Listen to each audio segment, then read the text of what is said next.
horta dardaaranku mar waliba ilaah baa noo dardaarmay subxaanaه wa tacaala. allah jala jalaaluhu wuxuu leeyahay walaqad wasayna aladiina uutuu lkitaaba min qablikum waإiyaakum an itaquu اllah. taqwada ilaahay in lasoo dardaarmo, itaqi اllaha xayثuma kunt waatbici الsayiئaةa alxasanata tamxuha wakhaaliqi الnaasa bikhuluqin xasan. waxa ugu horeeyo aan ka maqalno culamadeena iyo dadkii dacwadana soo gaarsiiyey oo dacwadana na baray oo ilaahay dartii noogu yeeray waa xadiidka ugu horeeya aan maqalno u ahaa itaqi اllaha xayثuma kunt, ilaahay ka cabsi meel kasta aad joogto. waatbici الsayiئaةa alxasanata tamxuhaa, xumaan haddaad samaysidna wanaag ka dabagey way tirtiraysaay. wakhaaliqi الnaasa bikhuluqin xasan, dadkana kula tacaamul akhlaaq wanaagsan oo markaad dhimato ay kugu xasuusan karaan, ay kugu ducayn karaan, lacala wacasaa in ilaahay kugu badbaadiyo. marka dardaaran waa kaasi mar waliba waxaa wey waa haysanaa in lagu camal falo, macnihiis la dhuxun baa noo daran. dardaaran kale aan dardaarma wuxuu yahay inaanu qabsano ilaahay kitaabkii subxaanaه wa tacaala. adigu maxaa rabtaa, balse anigu maxaan rabaa. anigu waxaan rabaa nolol macaan inaan noolaado. anigu waxaan rabaa amni amaan inaan ku noolaado. anigu maxaan rabaa caafimaad inaan ku noolaado. markaan dhinto maxaan rabaa inaan jannat اlfirdowsi ilaahay ii diyaariyo, jannoo diyaarsan inaan u tago. maalinta qiyaama markaan tago albaabka jannada waxaan rabaa in suuraة اlbaqara o aali cimraan dadka u shafaacayso aan ka mid noqdo. waa mar waliba tan aan weydiisano waayo ilaahay jala jalaaluhu inuu naga dhigo, inuu ka dhigo qur'aanka, allahuma jcal اlqur'aana shafiica lana ywma اlqiyaama. waa tan ilaahay la weydiiyey subxaanaه wa tacaala.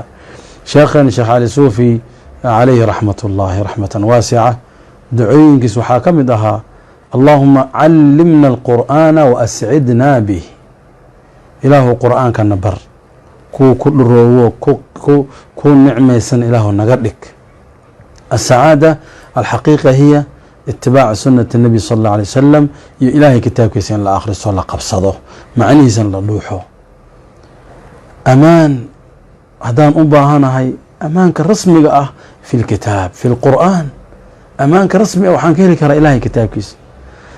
difaac kasta haddaad samayso, waardiye kasta haddaad qaadato, hub kastoo noocyada u culculus oo u qiimo badan haddaad la imaato, dee waxa weeyaan qofka waardiyaha uu ku noqon doono ma ahan malaa'ig, waxaa ku waardiyen doono bini aadam. soo maha bani aadam muxuu dili karaa, muxuu la dagaalami karaa? ishiisa maskiinta waxay aragto. ayib hunaaka acdaa, cadow badanaa jiro oo indhahaysan qabanayn. الsixr wاlcayn wاlxasad wاljin wالshayطaan, intaasi yaa arki kara. marka ilaahgii ku abuuray keliya arkaayo jala jalaaluh. ilaahayna meel cidla mana dhigana, waxaa weeyaan xaluu noo sameeyey rab اlcaalamiin. oo markaad akhrisato adkaar aad ka badbaadaysid waxyaabahaas. markaad qur-aanka ilaahay akhrisato, ilaahay uu ku siinayo difaac min cindihi jala jalaaluh. qaala allahu tabaaraka wa tacaala wإida qara'ta اlqur'an jacalnaa baynaka wa bayna aladiina laa yu'minuuna biاlآakhirati xijaaba mastuuraa. waad xasuusatiino nebigu sal اlه alيه wasalam markuu akhrisay suuratu yaasiin, cadowgii kusoo duulay inay dilaan ugu talagaleen oo dad lasoo diyaariyey, laga soo shaqeeyey, mishinkii ugu weynaa adduunka ka dhacay kii u horeeyey oo nebiga sal اlه alيه wasalam lagu sameeyey, ilaah wuxuu ku badbaadiyey waa ogtihiin bilqur'aan. qur-aanku akhristay calayhi الsalaatu wasalaam, wuuna ku jeesjeesay, markaasuu caro madaxa ugu shubay mid waliba, wuuna ka dhaqaaqay. idan xalka ilaahay adduunka markuu abuuray, xalka wuu soo dejiyo, qur'aankiisuu noo soo dejiyey, kalaamuhu rabbi tabaaraka wa tacaala. oo maala haddaan soo qaadana suuraة اlbaqara, qofkii suuraة اlbaqara ka caadiyeystay inuu akhristo wuxuu helayaa barako. aslan qur'aan kuluhu baraka. wahada kitaabu anzalnaahu mubaaraku faاtabicuuhu wاtaquu lacalakum turxamuun. akhduhaa baraka, si gooni ahaanuu u tilmaamay calayh الsalaatu wasalaam. suuraة اlbaqara akhduhaa baraka, tarkuhaa xasra walaa tastatiicu biha اlbaطla iyo saxra. intaan cadow oo indhahaysan qabanaynin xalkooda aad kaga gaashaaman kartid ma ahan in waxa weeyaan shaamshuutar la imaatid, ma ahan in diyaarado oo waxa weeyaan qumaatiga u kaca aad la imaatid, ma ahan in waxa weeyaan yani hubka ugu culus adduunka la imaatid. hubka ugu culus ilaahay uu ku soo dejiyey oo waxyaabahaas indhaha aanan qabanaynin oo ku dhibi karo waqti kastaba waxa weeyaan ku yani saameyn kugu yeelan karo, ilaahay wuxuu ku soo dejiyey qur'aan fiihi اlamnu wاlamaan wa fiihi الshifaa, caafimaad, amni, amaan, nicma, iطmi'naan اlqalbi, xataa qalbiguu ku daweynaya qur'aanka. alaa bidikri اllaahi taطma'inu اlquluub. ii sheeg wax kaloo qalbiga dejiyo. dictoorka ugu sare adduunka hadduu imaado qalbiga walbahar inuu kaa baabi'o lagama yaabo. dictoorka ugu sare hadduu imaado hami iyo xusun inuu kaa badbaadiyo lagama yaabo. intaasi gaashaan waxaad ka dhigan kartaa fii kitaab illaahi tabaaraka wa tacaala. qur-aanka markaad akhrisid iطmi'naanaad helaysaa, inshiraaxu sadrad helaysaa, amni amaanaad dareemaysaa. ilmahaaga haddaad la rabto wanaag iyo khayr qur-aanka ku dul akhrisid ama qur-aanka aada bartid waxaad dareemaysaa ilmihii ilaahay kuu islaaxiyey subxaana wa tacaala, qur-aankan ilaahay kugu barakeeyey jala jalaaluh.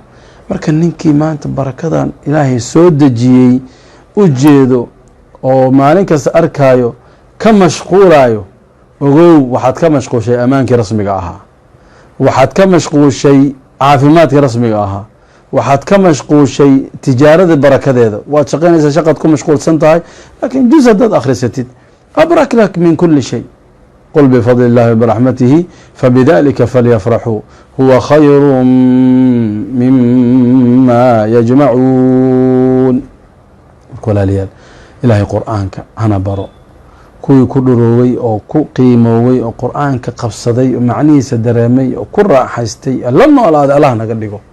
nasal اllaha dalik. ilmaheena iyo xaasaskeena iyo waxa weeyaan dadkeena dham ilahay waxaan weydiinayna jala jalaaluhu inuu rabbi subxaanahu wa tacaala qur-aanka na wada baro, macnihiisa na fahansiiyo, difaac inuu noo yahayna na garadsiiyo rab اlcaalamiin jala jalaaluhu. intaas haddaan garano amni iyo amaan iyo nicma dadka qur'aanka ku dhaqmay oo qur'aanka si fiican u qaatay oo waxa weeyaan qur'aanka ilaahay aaminay, u dhowowo xaaladooda weydii say ku nool yihiin, nolol maalmeedkooda weydii, farxadday ku nool yihiin weydii, tatacajab nolosha ay ku nool yihiin iyo waxa weeyaan khayrka ka muuqda iyo deganaanshaha ay qabaan. laga yaaba inay fuqara yihiin oo qado iyo qur'aan casho isku toosan aysan haysanin, laakiin waxaad ka dareemaysaa farxadooda iyo masaajidkay xaadiraan, nuurka ka baxaayo iyo wanaag iyo khayr iyo barwaaqo. waayo nolosha xaqiiqiga ah waxa weeyaan ilaahay wuxuu leeyahay man camila صaalixا min dakari aw unthaa wahuwa muؤmin falanuxyiyanahu xayaatan طayiba. xayaatan طayiba, xayaatadaas طayiba dadku ku noolaaday waxa weeyaan waxay ahaayeen awaluhum moxamed bn cabdillah alayh الsalaatu wasalaam. saxaabada nolol wanaagsan ku noolaa. haddii dhinaca marka nolosha wanaagsan qaabkan u fahansannahay haddaan axwaashooda aan fiirinna waxaan arkaynaa nebi moxamed oo gaajo la soo kacay oo waxa weeye wax uan raadinayo, abubakar oo baahi la soo kacayo asana saas oo kale ah, ama nebigoo difaac dhufays qodanayo oo 3 dhagxaan coloosha ku xiran jiray liajli ljuuc. ayib xayaatan طayiba dala sheegaya maxay tahay? waa wax qalbiga dhex degayo oo iطmi'naan min allah ka imaatay ah. aladiina aamanuu wlam ylbisuu iimaanahum bظulmi ulaa'ika lahum اlamnu wahum muhtaduun. nolosha macaan meeshay kaa jirtaa. marka laa maanic adoo taajir ah ama waxa weeyaan malaayiin haysto in ilaahay caabudid, ilaahay ku xirnaatid, qur-aanka akhrisatid, iطmi'naan iyo dhaqaala inaad isku darsatid. dalika fadl اllahi yutii man yashaa. waa tii nabiga u dhihi jira alayh الsalaatu wasalaam markay saxaabada u dacwadana dheheen yaa rasuul اllahi dahaba ahlu اduthuuri biاlujuur. dadkii dhaqaalaha haystaya ujuurtii naga wada qaatay, waxba nooma yaalaan. nabigu markaasu wuxuu faray adkaar fiiriya say ula dhagta ula dadkaasi oo kale u gaaraan ajirkaasi. subxaana allah walxamdu lilah walaa ilaha ila اllah wallahu akbar u faray. idan meesha qof kastoo aad kula tartami karto biladkaar bilqur'aan.